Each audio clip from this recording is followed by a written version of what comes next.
दोस्तों कैसे हो आप सब। मैं ही बढ़िया हूँ। और आज मैंने सुबह व्लॉग नहीं बना पाया क्योंकि कल हम शादी में गए थे कि जानी लड़की की शादी थी,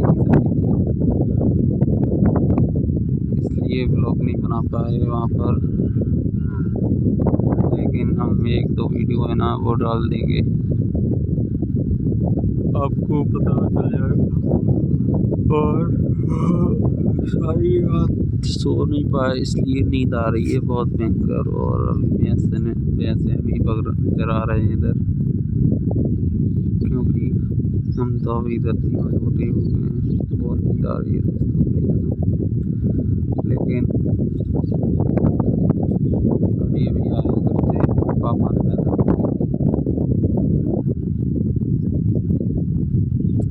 आज दोस्तों हमारे घर एक छोटा सा नया मेहमान फिर आ गया।